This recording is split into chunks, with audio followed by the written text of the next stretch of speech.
Hello everyone. आज हम CPC के जो वन लाइनर थे उसके आगे के क्वेश्चंस को कंप्लीट करेंगे।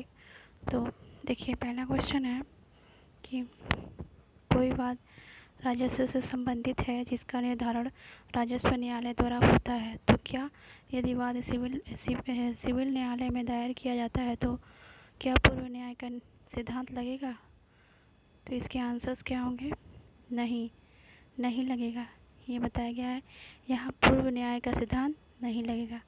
नेक्स्ट क्वेश्चन है, क्या लोकहित वादों पर पूर्व न्याय का सिद्धांत लागू होता है? तो यहाँ भी नहीं लागू होता है। लोकहित वाद पर भी पूर्व न्याय का सिद्धांत लागू नहीं होता है। नेक्स्ट क्वेश्चन है कि क्या समझौते से प्राप्त डिग्री पर पूर्व न्याय का सिद्धांत लागू होता है? नहीं, समझौते से प्राप्त डिग्री पर पूर्व न्याय का सिद्धांत लागू नहीं होता है। नेक्स्ट क्वेश्चन है कि पूर्व न्याय का सिद्धांत कब लागू होता है? तो ये पूर्व न्याय का सिद्धांत तब लागू होता है जब पूर्व वाद सुना एवं निर्णीत कर दिया गया हो। ठीक है। नेक्स्ट क्वेश्चन है कि क्या एक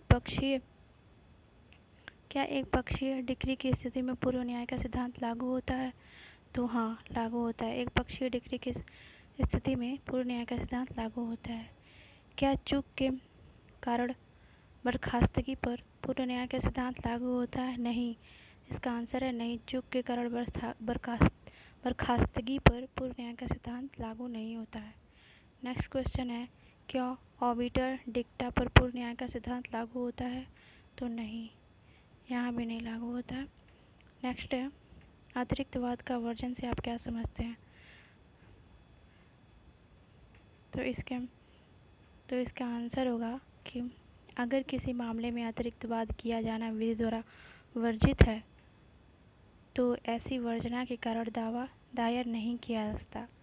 यही सेक्शन 12 में बताया गया है। क्या है अतिरिक्तवाद? क्या है कि अगर किसी मामले में अतिरिक्तवाद वाद किया जाना विधि द्वारा वर्जित है, यानी विधि में मतलब वो मनाही है कि विधि द्वारा वो वर्जित है, तो ऐसी वर्जना के कारण अगर कोई वाद दायर किया जाता है तो वो वर्जित है, वो दायर ही नहीं किया जाएगा। नेक्स्ट क्वेश्चन है कि वाद कहाँ संस्थित किया जाएगा? आंसर है जो उसका विचारण करने के लिए सक्षम हो। तो सक्षमता कौन दर्शाता है? सेक्शन 15 बताता है सीपीसी का कि जो उसका विचारण करने के लिए सक्षम हो, वाद उस निम्नतम श्रेणी के न्यायालयों में संस्थित किया जाएगा। निम्नतम श्रेणी के, ये यहाँ ध्यान देने वाली बात है। निम्नतम श्रेणी के न्यायालय में डायरेक्ट आप हाई कोर्ट या सुप्रीम कोर्ट नहीं जा सकते। उस वाद जो जहाँ वो सक्षमता धारण करता है उसी जुरिडिक्शन में निम्नतम श्रेणी के न्यायालय में वहाँ वाद दायर किया जाएगा। नेक्स्ट है कि क्या कोई वाद कारण या अनुतोष न्यायालय के समक्ष टुकड़ों में पेश किया जाता है तो क्या शेष टुकड़ों के लिए दोबारा दावा दायर किया जा सकता है? नहीं, आंसर है नहीं। सारे मैटर्स एक ही बार सुलझा दिए जाते हैं। क्यों आधा एक बार, आधा दूसरी बार? ऐसा नहीं हो सकता। ठीक है, तो इसका आंसर है नहीं। धारा 12 यह कहती है कि किसी वाद से संबंधित सभी वाद कारण एवं अनुतोष एक बार में एक ही वाद पत्र द्वारा न्यायालय में पेश किया जाना चाहिए, बार बार नहीं। आदेश 2 नियम 2 बताता है। नेक्स्ट है, वाद पत्र कितनी प्रतियों में यानी कितनी कॉपीज़ में पेश किया जाना चाहिए? तो 2 प्रतियों में पेश किया जाता है, ये बताया गया है आदेश 4 नियम 1 की क्लॉज 1 में सीपीसी के।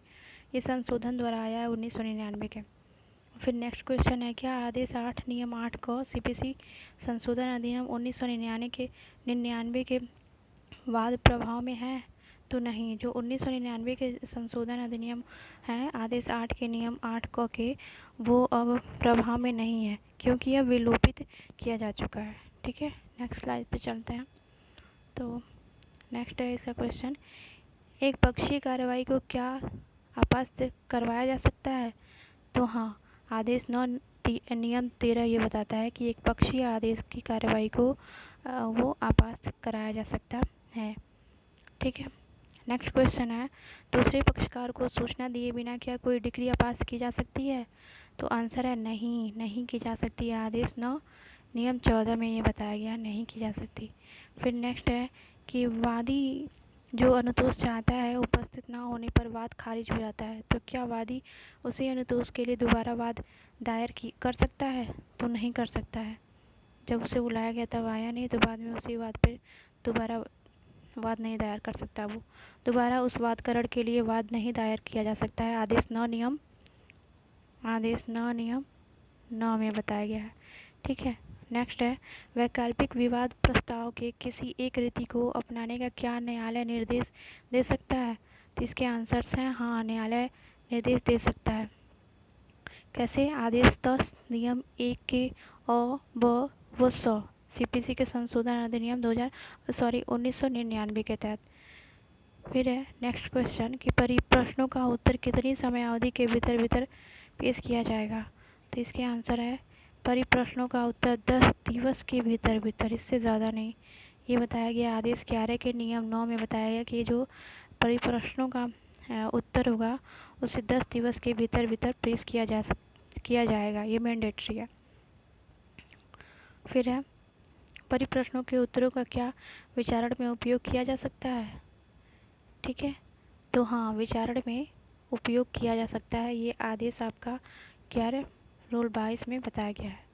नेक्स्ट है जब दोनों पक्षकार एक दूसरे के दस्तावेज को स्वीकृत करते हैं तो उसे स्वीकृति करना कहा जाता है। सॉरी, मैंने आंसर ही पढ़ लिया। इसका क्वेश्चन है वाद में स्वीकृति से क्या तात्पर्य है? तो इसका आंसर है कि जब दोनों पक्षकार एक दूसरे के दस्तावेज को स्वीकृत कर लेते हैं उसे स्वीकृति कहा जाता है। ठीक है, नेक्स्ट है न्यायालय विसंगत या अग्राह्य दस्तावेजों को क्या नामंजूर कर सकता है? तो हाँ, नामंजूर कर सकता है आदेश 13 नियम 3 के तहत। नेक्स्ट है कि न्यायालय किसी दस्तावेज के परिबद्ध किए जाने का क्या आदेश दे सकता है? तो हाँ, दे सकता है आदेश 13 नियम 8 के तहत। नेक्स्ट है विवादक विरचित किए जाने के पूर्व साक्ष्यों की या दस्तावेजों की क्या परीक्षा की जा सकती है? तो हाँ, की जा सकती है, परीक्षा की जा सकती है, बताया गया आदेश 14 नियम 4 के तहत। ठीक है, नेक्स्ट है न्यायालय को विवादकों में क्या संशोधन करने का अधिकार है? तो हाँ, संशोधन करने का अधिकार है न्यायालय को आदेश 14 नियम 5 के तहत। ये सीपीसी के संशोधन अधिनियम 2002 के तहत आया था कि न्यायालय संशोधन कर सकता है विवादकों में। ठीक है, फिर नेक्स्ट है दस्तावेज पेश करने के लिए क्या समन जारी किया जा सकता है? तो हाँ, दस्तावेज पेश करने के लिए समन जारी किया जा सकता है आदेश 16 नियम 6 बताया गया है। 6 में ये बताया गया है कि दस्तावेज पेश करने के लिए समन जारी किया जा सकता है। नेक्स्ट क्वेश्चन है तामील के लिए पक्षकार को क्या समन जारी किया जा सकता है? तो हाँ, तामील के लिए भी पक्षकार को समन जारी किया जा सकता है आदेश 16 नियम 7 क में ये बताया गया है। ये स्लाइड कंप्लीट हो गई। नेक्स्ट स्लाइड पे चलते हैं। तो इसका क्वेश्चन पहला है स्लाइड का कि साक्षी के समन तामील होने के बाद भी उसके न्यायालय में उपस्थित नहीं होने पर उसकी संपत्ति को कुर्क किया जा सकता है? तो इसके आंसर्स हैं हाँ, किया जा सकता है। उसकी संपत्ति को कुर्क किया जा सकता है किसमें? आदेश 16 नियम 12 के तहत। नेक्स्ट है कि क्या वाद के उपशमन के बाद उसी वाद कारण पर दोबारा वाद दायर किया जा सकता है? तो नहीं किया जा सकता। जब एक बार वाद का उपशमन हो गया तो उसी वाद कारण पर दोबारा वाद नहीं दायर किया जा सकता है। ये बताता है ऑर्डर 22 रूल 9। ठीक है, नेक्स्ट क्वेश्चन है यदि वादी अगर न्यायालय की आज्ञा के बिना वाद वापस ले लेता है तो क्या दोबारा उसी वाद कारण पर वाद दायर किया जा सकता है? तो नहीं। अगर वादी ने न्यायालय की आज्ञा के बिना वाद वापस ले लिया है तो उसी वाद पर फिर से वो वाद दायर नहीं कर सकता। ये आदेश 13 और नियम 1 में बताया गया, आदेश 13 के नियम 1 में। ठीक है, नेक्स्ट है विदेशी डिक्री का निष्पादन कौन से कोर्ट द्वारा किया जा सकता है? जो विदेशी डिक्री होती है उसका निष्पादन किस कोर्ट के द्वारा किया जा सकता है? तो ये बताया गया है कि विदेशी डिक्री का निष्पादन प्रारंभिक कोर्ट, याद रखने की बात है, प्रारंभिक कोर्ट द्वारा किया जा सकता है। नेक्स्ट है विदेशी न्यायालय से क्या तात्पर्य है? तो ये बताया गया है कि भारत के बाहर ऐसा न्यायालय जिसे न तो भारत सरकार द्वारा स्थापित किया गया है और ना ही भारत सरकार द्वारा नियंत्रित किया गया है, स्थापित भी नहीं हुआ है भारत सरकार के द्वारा और नियंत्रित भी नहीं है, तो उसे क्या कहेंगे? विदेशी न्यायालय कहेंगे। नेक्स्ट है, न्यायालय के क्षेत्राधिकार से आप क्या समझते हैं, यानी कि क्या तात्पर्य है न्यायालय के क्षेत्राधिकार से? तो इसके आंसर है कि मामले की सुनवाई करने व उनका विनिश्चय करने की न्यायालय की शक्ति को जो भी न्यायालय उस क्षेत्राधिकार के तहत किसी मामले का मामले की सुनवाई करने के लिए, उसका विनिश्चय करने के लिए शक्ति रखता हो, धारण करता हो, वो क्षेत्राधिकार कहेंगे, उसे उसका क्षेत्राधिकार कहेंगे। नेक्स्ट क्वेश्चन है, सर्ववाद कौन से न्यायालय में जाएंगे? तो सर्वप्रथम वाद निम्नतम न्यायालय में जाएंगे। ये धारा 1 से 15 में बताया गया है। धारा 1 से 45 में 15, सॉरी मैं बार बार 45 बोल रही हूँ, 15 में बताया गया है। सर्वप्रथम वाद निम्नतम न्यायालय में जाएंगे, सेक्शन 1 to 15। फिर नेक्स्ट क्वेश्चन है, क्या सर्वप्रथम वाद निम्नतम न्यायालय में जाना निर्देशात्मक है? तो नहीं, निम्नतम न्यायालय में जाना सुविधा का भार है, क्योंकि उच्चतम न्यायालय में प्रारंभिक एवं अपीलीय दोनों अधिकार होने से वाद की बहुलता होती है। ठीक है। नेक्स्ट क्वेश्चन है, मूल क्षेत्राधिकार से आप क्या समझते हैं, क्या तात्पर्य है मूल क्षेत्राधिकार से? तो किसी मामले की प्रथम अवस्था में निपटारा करने की अधिकारिता को मूल क्षेत्राधिकार कहते हैं।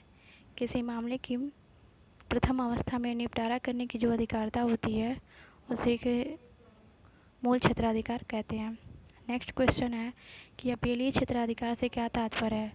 तो अपीलीय क्षेत्राधिकार अधीनस्थ न्यायालय के निर्णय, डिक्री, आदेश या वैधता को विनिश्चित करने की अधिकारिता को अपीलीय क्षेत्राधिकार कहेंगे।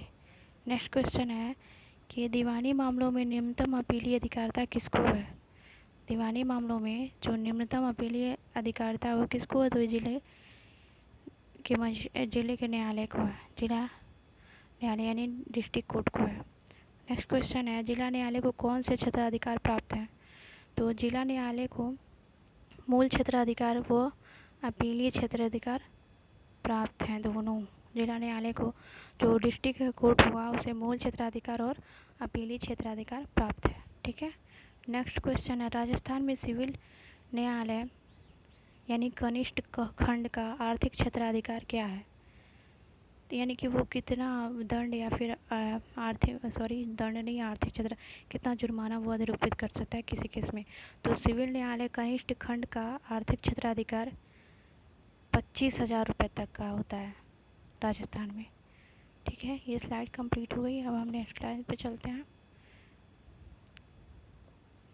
यहाँ है आपका पहला स्लाइड का पहला क्वेश्चन कि राजस्थान में सिविल न्यायालय यानी वरिष्ठ खंड, वहाँ कनिष्ठ खंड था, यहाँ वरिष्ठ खंड के आर्थिक क्षेत्राधिकार की कितनी अधिकारिता है, कितना है? तो सिविल न्यायालय वरिष्ठ खंड का आर्थिक क्षेत्राधिकार 25,001 रुपये से 50,000 रुपये तक का है। नेक्स्ट क्वेश्चन है, राजस्थान में अति जिला एवं सेशंस न्यायाधीश का आर्थिक क्षेत्राधिकार कितना है? तो राजस्थान में अति जिला एवं सेशंस न्यायाधीश का आर्थिक क्षेत्राधिकार 5,001 रुपये से अनलिमिटेड है, यानी कि 5,001 रुपये से ऊपर का कुछ भी दे सकता है, कोई भी जुर्माना लगा सकता है। ठीक है। अब नेक्स्ट क्वेश्चन है, प्रथम अपील का क्षेत्राधिकार किस न्यायालय को प्राप्त है? तो ये जिला न्यायालय को प्राप्त है प्रथम अपील का क्षेत्राधिकार, ये हमने पिछले स्लाइड में पढ़ा था। नेक्स्ट है, द्वितीय अपील का क्षेत्राधिकार किस न्यायालय को प्राप्त है? तो द्वितीय अपील का क्षेत्राधिकार उच्च न्यायालय को प्राप्त है, यानी कि दूसरी अपील कहाँ होगी? हमेशा और हमेशा उच्च न्यायालय में ही होगी। नेक्स्ट है, उच्च न्यायालय के संदर्भ में प्रथम अपील से तात्पर्य है? तो जिला न्यायालय के मूल क्षेत्राधिकार में जो डिक्री या आदेश के विरुद्ध जो अपील की जाती है उसे प्रथम अपील कहते हैं। ठीक है। फिर है, उच्च न्यायालय के संदर्भ में द्वितीय अपील से क्या तात्पर्य है? तो जब अपीलीय क्षेत्राधिकार के प्रयोग में जिला न्यायालय के द्वारा जो डिक्री दिया जाता है उसके विरुद्ध जो अपील होती है उसे द्वितीय अपील कहते हैं। ठीक है। नेक्स्ट क्वेश्चन है, सामान्यतः किन परिस्थितियों में द्वितीय अपील की जाती है? ठीक है, तो इसका आंसर है, वाद में विधि का प्रश्न अंतर्ग्रस्त हो तभी द्वितीय अपील होगी। ठीक है, उस वाद में विधि का कोई प्रश्न अंतर्ग्रस्त हो, यानी उसमें विधि का प्रश्न है, तभी द्वितीय अपील होगी, अन्यथा नहीं होगी। नेक्स्ट है, अचल संपत्ति के में संदर्भ स्थानीय क्षेत्राधिकार से क्या तात्पर्य है? तो अचल संपत्ति के संदर्भ में स्थानीय क्षेत्राधिकार से तात्पर्य ऐसे न्यायालय में दावा दायर किया जाएगा जहां अचल संपत्ति स्थित है। यानी कोई भूमि से संबंधित मामला है तो वो उसका क्षेत्राधिकार वही होगा जहां वो भूमि स्थित है, उसी के कोर्ट में वो वाद दायर किया जाएगा। ठीक है, नेक्स्ट क्वेश्चन है, दावा व्यक्तिगत दायित्व का है तो वाद कहाँ दायर किया जाएगा? ठीक है, तो इसके आंसर्स हैं, ऐसी स्थिति में दावा वहाँ दायर किया जाएगा जहाँ प्रतिवादी निवास करता है या कारोबार करता है। ठीक है, दोनों जगह हो सकता है, दोनों में से किसी जगह, या तो जहाँ प्रतिवादी निवास करता है या कारोबार करता है। नेक्स्ट है कि जहाँ वाद दायर करने की अनिश्चितता हो, यानी कि वो निश्चित ही नहीं है कि किस क्षेत्राधिकार में वो वाद हम दायर करें, तो अनसर्टेनिटी हो, तो वहाँ किस न्यायालय में दायर किया जाएगा? तो इसका आंसर है वहाँ वाद अनिश्चित क्षेत्राधिकार रखने वाले न्यायालय में दायर किया जाएगा। ठीक है, बशर्ते न्यायालय ने ऐसा वाद स्वीकार करते समय अभिलेख पर अनिश्चितता का उल्लेख किया हो। ये आपका सेक्शन 18 इस पे बात करता है, अनसर्टेनिटी वाले मैटर पे। ठीक है, नेक्स्ट है कि ख पर विनिमय पत्र के आधार पर क वाद लाता है। ख अभिकथन करता है कि क ने ख के माल का बीमा कराने में सदोष उपेक्षा की है और क उसे प्रतिकर देने के लिए दायी है, जिसकी मुजरा का दावा ख करता है। क्या इसका मुजरा किया जा सकता है? इसके आंसर्स हैं, इसका आंसर है कि यह राशि अभी निश्चित नहीं होने के कारण मुजरा नहीं की जा सकती है। ठीक है, निश्चित ही नहीं है कि कितने पैसे का बीमा है, तो नहीं हो सकती। ठीक है फ्रेंड्स, आई होप आप लोगों को ये वीडियो अच्छी लगी होगी, तो प्लीज़ मेरे चैनल लीगल पॉइंट को फॉलो, सब्सक्राइब एंड कमेंट करें। Thank you everyone, thank you so much.